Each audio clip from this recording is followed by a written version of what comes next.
ధాత్రిని ఒక రౌడీ చూసి డౌట్ వచ్చి గుర్తుపట్టి ఉంటాడు.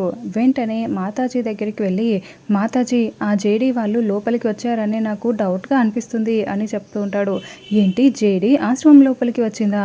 నేను చూసుకుంటాను అని మాతాజీ చెప్తూ ఉంటుంది. వెంటనే ఒక మీటింగ్ పెడుతుంది. ఏంటి మాతాజీ, ఎందుకు ఉన్నట్లుండి ఈ సమావేశం అని అడుగుతూ ఉంటారు. ధాత్రి, రమ్య కూడా అక్కడే నిలబడి మొత్తం వింటూ ఉంటారు.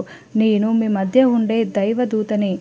ఈ పవిత్రమైన మానవ సేవ చేయకుండా కొన్ని దుష్టశక్తులు నన్ను అడ్డుకుంటున్నాయి అని మాతాజీ ధాత్రి, రమ్యని ఉద్దేశించి చెప్తూ ఉంటుంది. దాంతో ధాత్రి, రమ్య చాలా షాకింగ్గా వింటూ ఉంటారు. ఆ శక్తులు ఇప్పుడు మన మధ్యనే ఉన్నాయి అని యాదమ్మ చెప్తూ ఉంటే, రమ్య, ధాత్రి ఒకరినొకరు చాలా షాకింగ్గా చూసుకుంటూ ఉంటారు.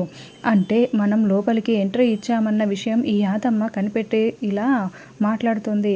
ఇప్పుడు మనం ఎలా తప్పించుకోవడం అని ధాత్రి అనుకుంటూ చాలా షాకింగ్గా వింటూ ఉంటుంది.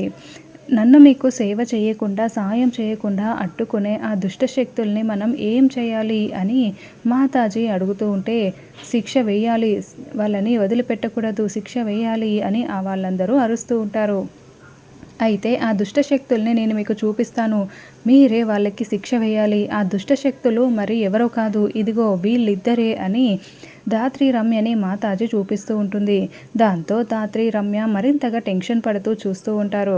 ఇక ఆడవాళ్ళందరూ కూడా చాలా కోపంతో రగిలిపోతూ ధాత్రి, రమ్య వాళ్ళ వైపు చూస్తూ, ఖచ్చితంగా వీళ్ళకి శిక్ష వేయాల్సిందే, వేస్తాము వేస్తాము అని అరుస్తూ ఉంటారు.